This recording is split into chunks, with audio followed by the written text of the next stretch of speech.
Hi friends, നമ്മൾ ഇന്ന് ഉണ്ടാക്കാൻ പോകുന്നത് കല്ലുമ്മക്കായ റോസ്റ്റാണ്. അതിന് വേണ്ടിയിട്ട് കുറച്ച് കല്ലുമ്മക്കായ ഇന്ന് കിട്ടിയിട്ടുണ്ടായിരുന്നു. അപ്പോൾ കുറേ കൊണ്ടുവന്ന് തന്ന് അതെല്ലാം കൂടെ കഴുകി വൃത്തിയാക്കി നമ്മളൊരു കലത്തിലേക്ക് വാരി വെച്ചിട്ടുണ്ട്. എന്നിട്ടൊന്ന് അടച്ച് വെക്കുക. കുറച്ച് സമയം കഴിയുമ്പോൾ നല്ല രീതിയിനകത്ത് വെള്ളം തനിയെ അതിനകത്തുനിന്ന് ഇറങ്ങി തിളച്ച് ഇതിലൊന്ന് ഓപ്പണായി കിട്ടും. അതിനു മുന്നേ എൻ്റെ ചാനൽ ആദ്യമായിട്ട് കാണുന്നവരാണെങ്കിൽ ഒന്ന് സബ്സ്ക്രൈബ് ചെയ്യാനും ലൈക്ക് ചെയ്യാനും ഷെയർ ചെയ്യാനും മറക്കല്ലേ. അപ്പോൾ നമുക്കിനി വീഡിയോയിലോട്ട് പോകാം. ഇത് എല്ലാം ഓപ്പണായി കല്ലുമ്മക്കായ വേറെ തോട് വേറെ ആയിട്ട് കുറേ കിടക്കും. ഇല്ലെന്നുണ്ടെങ്കിൽ നമ്മളിങ്ങനെ ഓപ്പണാക്കി അതിനകത്തുനിന്ന് പിടിച്ചത്തി കൊണ്ട് തോണ്ടിയെടുക്കണം. അതിൻ്റെ തോടൊക്കെ കണ്ടില്ലേ, നല്ലൊരു ബട്ടർഫ്ലൈയുടെ കൂട്ടിങ്ങനെ ഇരിക്കുന്നു. നല്ല ഭംഗിയാണിത് കാണാൻ. ഇതെല്ലാം നമ്മൾ തോട് വേറെ കല്ലുമ്മക്കായ വേറെ ആക്കിയെടുത്തിട്ടുണ്ട്. ഇത് കണ്ടില്ലേ, ഒരു ബേസൻ തോടും കുറച്ച് കല്ലുമ്മക്കായ. ഇങ്ങനെയാണ് നമുക്കിത് ശരിക്കും കിട്ടാറ്. ഇതിനകത്ത് കുറേ പണിയുണ്ട്. നല്ല രീതിയിൽ ഇതിൻ്റെ അഴുക്കും പൂവും ഒക്കെ ഒന്ന് കളഞ്ഞ് നല്ല വൃത്തിയാക്കി ഒന്ന് എടുക്കണം.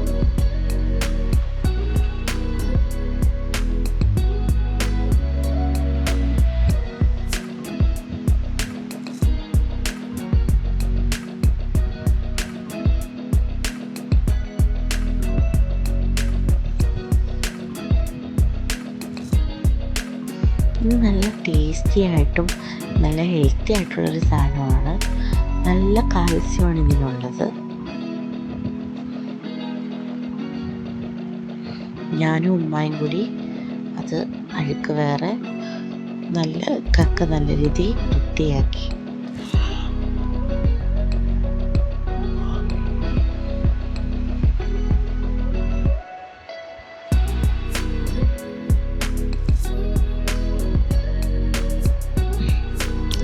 ഇത്രയും കഷ്ടപ്പെട്ടെങ്കിൽ മാത്രമേ നമുക്ക് നല്ല ടേസ്റ്റി ആയിട്ട് കഴിക്കാനും പറ്റത്തുള്ളൂ.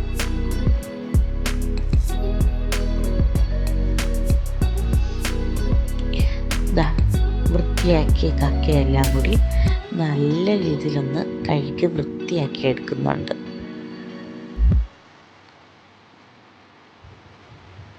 കക്ക ഇറച്ചിയേക്കാളും നമുക്ക് ഒരു ടേസ്റ്റ് എനിക്കിതിന് തോന്നിയിട്ടുണ്ട്.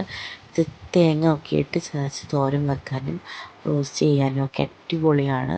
നമ്മൾ മുക്കി പൊരിക്കാനും ഇത് നല്ല ടേസ്റ്റാണ്.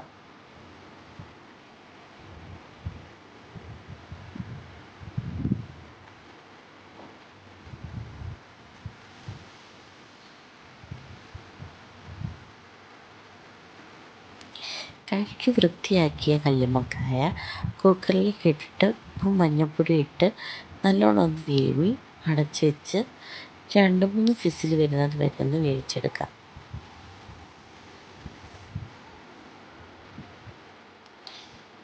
വെന്ത കല്ലുമ്മക്കായാണിത്.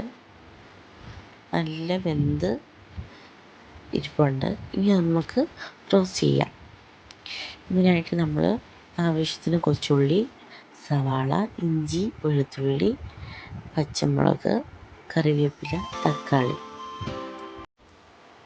ഇഞ്ചി വെളുത്തുള്ളി ഇട്ട് എണ്ണയ്ക്കകത്ത് മൂപ്പിച്ച് വരുമ്പോൾ ഒരു പിടി കൊച്ചുള്ളിയും അതിനോടൊപ്പം തന്നെ സവാളയും ഇട്ട് നല്ലതുപോലെ വരട്ടിയെടുക്കുക. ആവശ്യത്തിന് കറിവേപ്പില ഇട്ടതിന് ശേഷം ഒരു നുള്ളി ഉപ്പുകൂടി ഇട്ടിട്ട് വരട്ടി അതിലേക്ക് കുറച്ച് തക്കാളിയും ഇട്ടിട്ട് നല്ലോണം വരട്ടിയെടുക്കുക.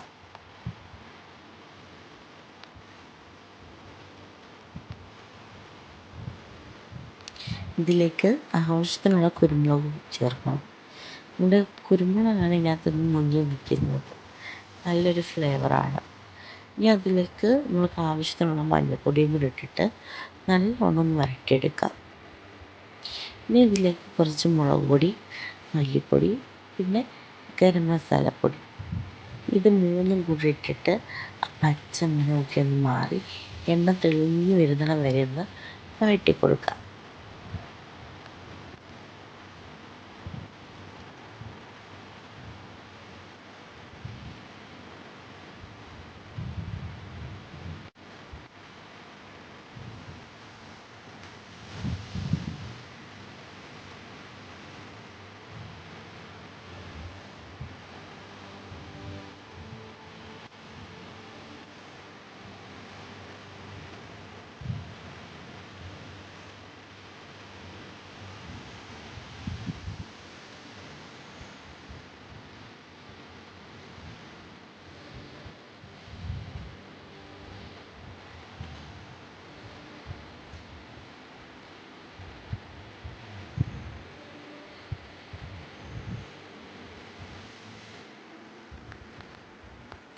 ഇനി ഇതിലേക്ക് നമുക്ക് വേവിച്ച് വെച്ചിരിക്കുന്ന കല്ലുമ്മക്കായ ഒന്ന് ഇട്ടതിന് ശേഷം നല്ല രീതിയിൽ ഒന്ന് വരട്ടിയെടുക്കണം. ആ എണ്ണയ്ക്കകത്തും അരപ്പിനകത്തും എല്ലാം കിടന്ന് നല്ലപോലെ ഒന്ന് വരട്ടി, വേണമെങ്കിൽ ആവശ്യത്തിനുള്ള ഉപ്പും കൂടി ചേർത്തിട്ട് നല്ല രീതിയിലൊന്ന് വരട്ടിയെടുക്കാം. വളരെ ടേസ്റ്റിയും കാണാൻ നല്ല ഭംഗിയുള്ള കല്ലുമ്മക്കായാണ്. ഒരിക്കലെങ്കിലും ഇതൊന്ന് നിങ്ങൾ ട്രൈ ചെയ്ത് നോക്കണം.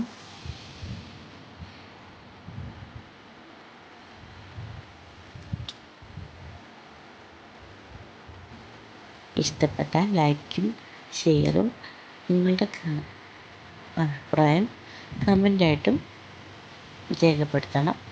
അപ്പോൾ ബൈ ബൈ.